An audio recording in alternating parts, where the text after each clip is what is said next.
Teror di Palembang, lansia disiram air keras di teras rumah, atap hendak dibakar, cekcok. Warga Palembang dikejutkan dengan kabar seorang lansia disiram air keras. Bahkan, atap rumah di Palembang itu nyaris dibakar oleh orang tak dikenal tersebut. Terungkap beberapa pemicu diduga menjadi alasan orang tersebut menyiram lansia dengan air keras tersebut. Ibnu Richard Hidayat, 29, menantu korban saat dijumpai di rumahnya di Jalan Residen Najamuddin, Kelurahan Sukamaju, Sako, menjelaskan hal itu. Menurut Richard, kakak iparnya sempat terlibat cekcok dengan seorang warga sekitar, di mana cekcok tersebut terjadi pada bulan Juni 2025 lalu.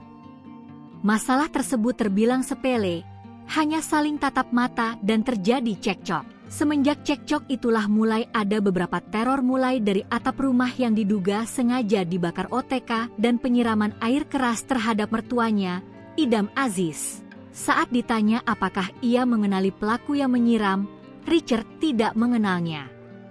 Ia menduga peristiwa penyiraman tersebut buntut dari cekcok yang dialami kakak ipar. Richard menambahkan, beberapa hari sebelum teror penyiraman tersebut tepatnya tanggal 30 Juni 2025, sempat ada 2 orang pria yang datang ke rumahnya untuk menanyakan prosedur pembuatan kir, karena ia juga bekerja sebagai tenaga honorer di Dishub Palembang. Richard merasa curiga karena pria tersebut tidak membawa surat-surat dan datang pada saat tengah malam. Sang mertua, Idam, 66, nyaris mengalami luka bakar usai penyiraman tersebut, sebab begitu terkena semprotan diduga air keras.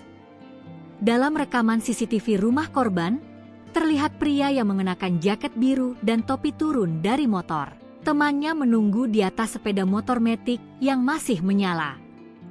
Kemudian pria tersebut berdiri di teras, yang mana mertua Richard sedang duduk santai. Ketika pelaku bertanya keberadaan Richard, pelaku langsung mengeluarkan sebuah botol dan menyemprotkan diduga air keras ke arah Idam yang hendak masuk ke dalam.